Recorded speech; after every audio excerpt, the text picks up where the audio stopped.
வணக்கம். நான் ரொம்ப நாளா இவங்கள பத்தி ஒரு பதிவாவே போடணும்னு நெனச்சிருந்தேன். இன்னைக்கு தற்செயலா இன்னைக்கு இவங்க எனக்கு ரொம்ப ரொம்ப சந்தோஷம். நான் எதிர்பார்க்கவே இல்ல.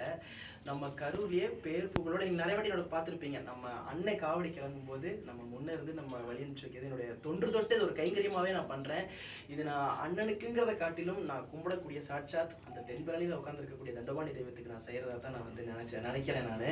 இன்னைக்கு நேத்து இல்ல சுமார் 49 வருடங்களா இந்த கரூர்ல பாத்தீங்கன்னா நம்ம காவடி கலைவாணி குரூப்ஸோட காவடி அப்படின்னா சின்ன குழந்தை கூட பேர் சொல்லுவோம். அந்த அளவுக்கு ரொம்ப அதிசயங்கள் நிகழ்த்தினவங்க.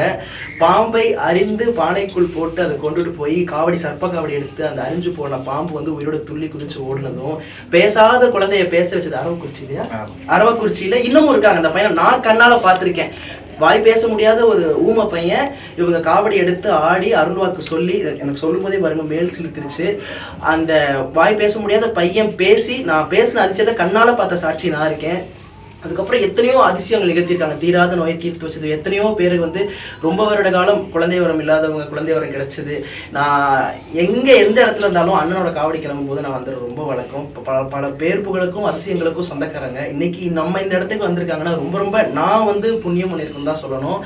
நம்ம ஆலயத்துல இன்னைக்கு அம்பாள் இப்படி ஒரு ராஜகோலத்துல உட்காந்துருக்காங்கன்னா அதுல அண்ணாவும் ஒரு முக்கிய காரணம்.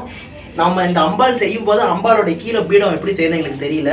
நான் இப்போ அண்ணனுக்கு தான் நைட்டு ஒரு 9 மணிக்கு அவங்க வீட்டுக்கு போயிட்டு நான் சொல்லி போனப்போ அண்ணா கொடுத்த ஐடியா படி தான் நாங்கள் அம்பாள் செஞ்சு நீங்கள் பீடத்தில் உட்காரச்சிருக்கோம். இன்னைக்கு நம்ம சுவாமி இன்னைக்கு இந்த அலங்காரத்தில் உட்காந்துருக்காங்கன்னா அதுக்கு அண்ணா தான் காரணம். இவங்ககிட்ட நான் எனக்கு எப்போ மனசுக்கு ஒரு கஷ்டம் இல்லை ஏதாவது ஒரு டவுட் எதுனாலும் சரி நான் முதல்ல அவங்க வீட்டுக்கு தான் போவேன். சொல்ல வார்த்தைகளே கிடையாது. அந்தளவுக்கு பேர் புகழ் வாய்ந்தவங்க நம்ம சாந்தலிங்க குமர குருபர சுவாமிகள். அவங்க அப்பா அண்ணா பேர் டாக்டர் லோகானந்த குமர குருபர சுவாமிகள் இளையப்பட்டம்.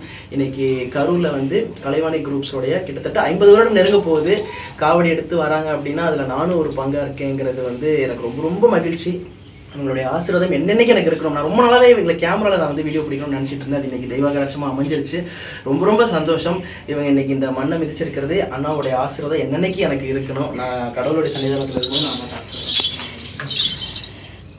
ஆறு நந்தோர் வாழ்க, ரங்கம் வாழ்க, வெப்பை குடிசேர் தனிவேல் வாழ்க, குப்பூரம் வாழ்க, செவ்வேல் ஏறிய மங்கை வாழ்க, ஆணைதன் நங்கும் வாழ்க, மாறிலா வள்ளி வாழ்க, வாழ்க சீர் அடியார்.